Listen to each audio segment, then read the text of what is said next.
Nag-crave ka ba for today's video? Halina't panoorin mo lang ang video ko hanggang dulo dahil magluluto tayo ng perfect na comfort food na beef pares na may kapartner na fried rice.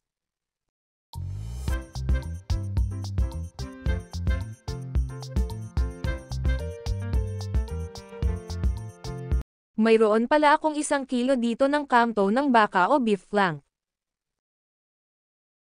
Hiwa-hiwain lang ito ng bite size, then hugasan lang ito ng maigi, dahil kailangan nating maging malinis kapag pagkain ang ihahanda natin. Ngayon inilalagay ko na ito sa pressure cooker para mapalambot ito ng maigi. Naglagay rin ako dito ng tubig. Nasa inyo na kung gaano karami ang ilalagay, basta dapat nakalubog ang karne. Naglagay rin ako ng dahon ng laurel at kalahating kutsarita ng buong paminta. Sunod na rin ang minced garlic for adding flavor sa karne ng baka. Lulutuin lang ito ng around 50 minutes gamit ang pressure cooker, pero kung gagamit kayo ng common na kaldero mga 4 hours din yon. Kapag napito na ang whistle nito doon palang magseset ng 50 minutes gamit lang ang timer. After ng 50 minutes, maaari nang lagyan ng kalang ang whistle nito upang lumabas ang init nito bago ito buksan. Maaari na itong buksan then chini-check ko lang kung malambot na ba ito kaya tinusok-tusok ko ito ng tinidor. Magluto muna tayo ng fried rice habang pinapalamig pa ang baka. Naglagay lang ako dito ng mantika para sa pag-igisa. Para sa pampakulay, naglagay lang ako ng atsuete o anatosins dito at lutuin lang ito hanggang sa mag-orange na ang mantika. Kapag okay na ang kulay ng mantika, pwede nang hanguin ito o tanggalin. Naglagay lang ako ng 1 tablespoon ng margarine. Sinunod ko na rin ang minced garlic, lutuin lamang ito.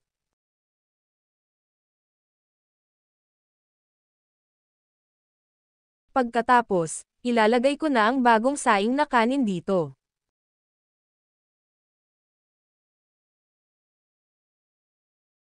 Haluin lang ito ng maigi hanggang sa magyelo ang lahat ng nailagay kakanin dito. Naglagay lang ako ng kalahating kutsaritang ng pampalasa. Asin din, para may konting alat ang ating sinangag. Kung nakaabot kayo sa part ng video nating ito, please send a star para suportan nyo sa aking content, at please comment below kung taga saan kayo para alam ko kung saan naabot ang aking mga video. Salamat po! Para sa pang-finale, inilalagay ko na ang green onions at patayin na ang kalan at palamigin na, at itabi lang ito. Dahil sa luto na ang sinangag, pwede na nating simulan ang beef pares. Sinunod ko na rin ang minced garlic, bali 2 buong bawang ito, lutuin lang ito hanggang sa mag-brown, bali kasama na dito ang pang-toppings. Since brown na ang ating bawang, isunod na rin ang hiniwang luya dito at lutuin lang ito. Gayon din ang chopped white onion, then hayaan lang itong maluto.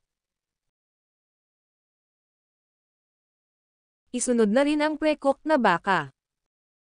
Kung nagustuhan nyo ang content ko for today's video, please like, share and subscribe para magpalaganap ng good vibes. Salamat po.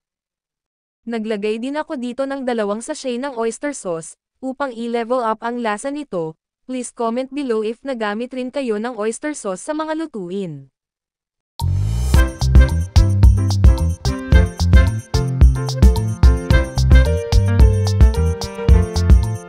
Dahil sa okay na ito, pwede na ring ibuhos ang beef stock, bali ito yung pinagpakuluan ng baka kanina.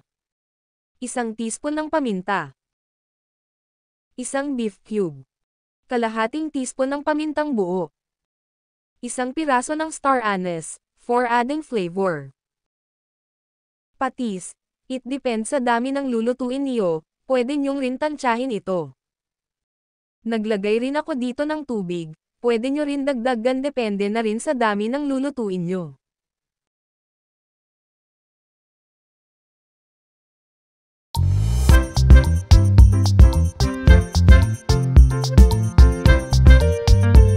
Naglagay rin ako ng 1/4 cup ng toyo.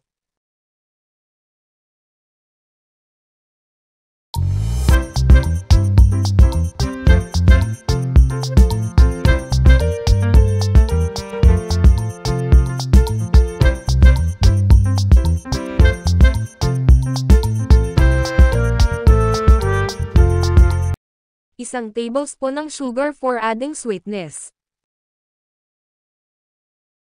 Para sa panghuli, slurry, bali cornstarch lang ito with water.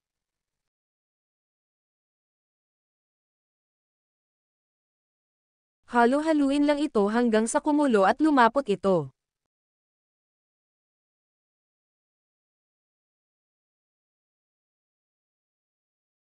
At maaari nang ilagay ang hiniwang dahon ng sibuyas dito.